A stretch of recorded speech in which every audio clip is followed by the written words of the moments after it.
गला क्लास रे आमे पढ़िथिले अघोष वर्ण सघोष वर्ण महाप्राण व्यंजन अल्प प्राण व्यंजन। आज आमे व्याकरण गोटे गुरुत्वपूर्ण जिनस उपरे आलोचना करबा। चलंतु देखिबा से कोन कोन कि आमे देखिबा ड आउ ढ प्रथम रे थिले जे उच्चारण हुए द्वितीय रे थिले से उच्चारण हुए नै। जेमति देखंतु एई ड रे तळे बिंदु नै किंतु एई ड रे तळे बिंदु अछि, एई ढ रे तळे बिंदु नै एई ढ रे तळे बिंदु अछि। एहार अर्थ या जे ड टी प्रथम रे थिले जो प्रकार उच्चारण हुए पछरे थिले सेही पर उच्चारण हुए नै। जेमति देखंतु डब्बा डमरू किंतु पछरे जेतले ड रहि जाउछि बाड़ गड़ प्रथम रे थिबा जो टिके उच्चारण कला बेले टिके जोर पड़ुछि जेमति कि डब्बा डमरू किंतु पछरे जो सेटा डटा ड एही प्रकार उच्चारित होछि। ठीक सेमति ढर भी देखंतु जो ढरे माने एही ढरे बिंदु नै तळे एही ढरे किंतु बिंदु अछि। जेमति देखंतु ढग ढमणा किंतु यार देखंतु कढ दाढ सेमति प्रथम रे जो ढ अछि सेटा उच्चारण कला बेले जो प्रकार गोटे नाद होछि बा ध्वनि होछि सेकेंड रे द्वितीय रे कला बेले सही परि नाद होनी टिके ताठू कम होछि जेमति कि ढटा ढ एमति उच्चारण होछि। आशा करछि आपण माने बुझी पारुथिबे। ओके एमानकर अर्थ रे मध्ये कोनोसी परिवर्तन घटे नाही केवल उच्चारण रे अलग होइथाय। एटा लिखिला बेले कोनोसी अर्थगत परिवर्तन नाही कोनोसी नुवा वर्ण नाही केवल उच्चारण रे जहा टिके 19-20 रो फरक रहिथाय। आपण माने बुझी पारले।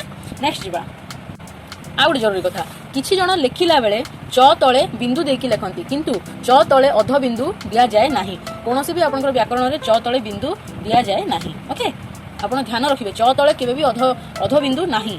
ओके व ज ण ळ एही चारोटी शब्द बा एही चारोटी वर्ण केबे भी शब्दर प्रथम अक्षर रूपे व्यवहृत होई पारंती नाही। काहे आमे कहू छ व रु स्टार्ट करि परिबा नाही नाही ज रु स्टार्ट करिबा नाही ण रु स्टार्ट करि परिबा नाही ळ रु स्टार्ट करि परिबा। ओके एही चारोटी वर्ण शब्दर प्रथम अक्षर रूपे व्यवहृत होई पारंती नाही। ओके एबे जेमति कि आमे देखिबा व आउ न्य।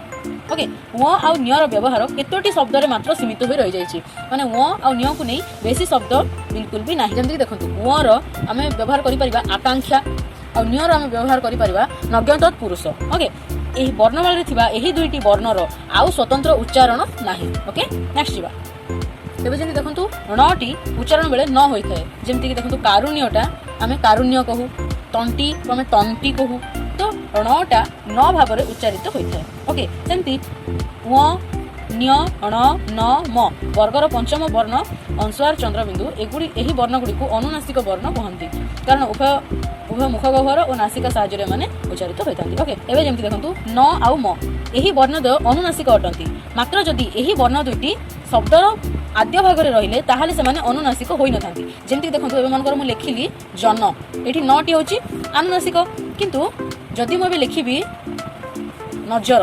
ओके नजर लिखिले एबे नटी अनुनासिक नुहे। ओके ठीक सही परी नयन एही शब्द जेमति कि आ गोटे अक्षर मन होची गोटे शब्द नोची नयन एठी मध्ये नटी अनुनासिक नुहे मात्र शेष रे जदि न रहुची ताहाले ताहा अनुनासिक अटे। ठीक सही परी मधु। ओके मधु मधुरे म अनुनासिक नुहे किंतु राम राम रे म होची अनुनासिक कहिना प्रथम रे जदि रहि जाउची एही दुईटी वर्ण ताहाले से गुडी को से माने अनुनासिक वर्ण नुहंती किंतु जदि द्वितीय रे रहुछंती ताहाले से माने होछंती अनुनासिक वर्ण। बुझी पारले बेजिबा नेक्स्ट बहुत जण भाबंती कि ज आउ य दुईटी समान किंतु एही दुईटी अलग अलग वर्ण। जेमति कि देखंतु ज रे हमें जानिले जम जमुना जातना किंतु यटा यूज कोठी हुए व्यवहार कोठी हुए लय काय शयन एही दुईटी समान लागुथिले मध्ये ए दुईटा समान नहंती ए माने पृथक अटंती।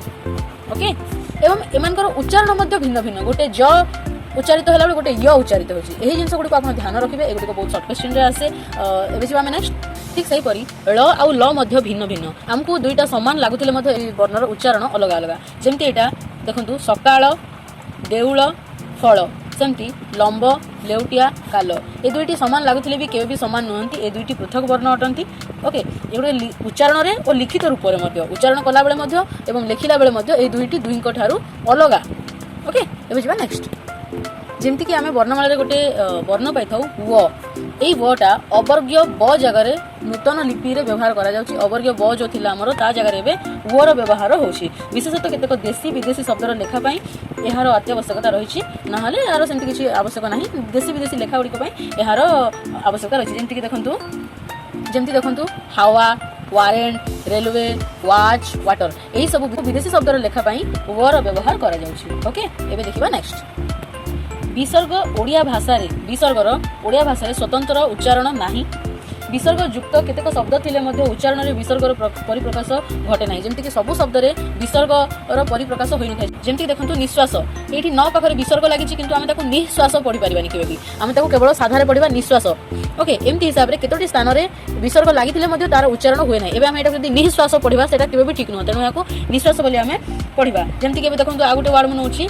दुखी आमे याको दुखी एमति तो पढि परिबानी ना आमे याको दुखी पढिबा तेनु केतेक स्थान रे विसर्गर उच्चारण होय नाही जदि आपण कोनोसी भी जिंस रे उच्चारण करबा को चाहंती ताले एबे जेंति कि हम संस्कृत भाषा रे विसर्गर बहुत उच्चारण हुए विसर्गर उच्चारणटा सबले ह भाबरे होइथाय जेंति कि देखंतु आमे नबा रामः ए विसर्गर उच्चारण कोन हला शब्द यार शब्दटा ह भाबरे उच्चारित होला सेमति बक्षः जेंति कि हम संस्कृत रे देखिछु किछि श्लोक जोठी कि ए राम बक्षः ए सब विसर्गटा ह भाबरे उच्चारित होइथाय आपण माने क्लियर हेले नेक्स्ट जवाब आंसर जेमती आमे देखिबा अंशर और चंद्रबिंदु एही वर्णद्वय उच्चारण रे एही वर्णद्वय उच्चारण स्वर वर्ण सहित सर्वदा संश्लिष्ट होई रहिथाय अनुस्वर और चंद्रबिंदु युक्त शब्द रे उभय स्वर को आश्रय कर रहिथांती जेमती कि एही दुईटी को स्वर रु एमानकु अलग करि होय नै जेमती कि एबे मु गोटे लिखुची हंस ओके एटा युक्त केमती हबो याको ह युक्त अं युक्त स आमे केबे भी एही पाखरे अंशर को आमे अलग करि पाइबो नाही जेमती कि आउट देखंतु मांस हां तापरे एबे नियंतु आमे कंसा दंशन अँला दंशन ये अँला आसीगला अँला ये आम चंद्रबिंदु यूज कले हाँ अँला तापरे कुआरी घाऊ चाउरी तेणु ए दुईटी स्वरवर्ण सहित सब बेले संश्लिष्ट होइकी रही थांती आ एही दुईटी को अविभाज्य ए दुईटी को अविभाज्य वर्ण बोली मध्य कहा जाए एटा आपन को निहाती भाबरे शॉर्ट क्वेश्चन पड़िबो अंशर और चंद्रबिंदु को पुणी लिखि दउची अविभाज्य वर्ण बोली मध्य कहा जायते ओके एही तीनोटी तालव्यस मूर्धन्यस एवं दंतस एही तीनोटी अलग अलग होइथिले मध्य एहार उच्चारण केवल स ही होइथाय ओके हमर एठी प्रथम चैप्टर टी सरी जाइछि ध्वनि वर्ण वर्णमालाटा एठी एंड हो जाइछि ओके सरी जाइछि आमे नेक्स्ट आ गोटे टॉपिक पढ़िबा आशा करछि आपनको वीडियो भलो लागिथिबो वीडियो भलो लागले प्लीज गोटे लाइक करिवे कमेंट करिवे शेयर करिवे सब्सक्राइब करिवे ठीक अछि आज पय एतिकी नेक्स्ट वीडियो आ गोटे नुवा टॉपिक सहित नुवा वीडियो रे जय जगन्नाथ।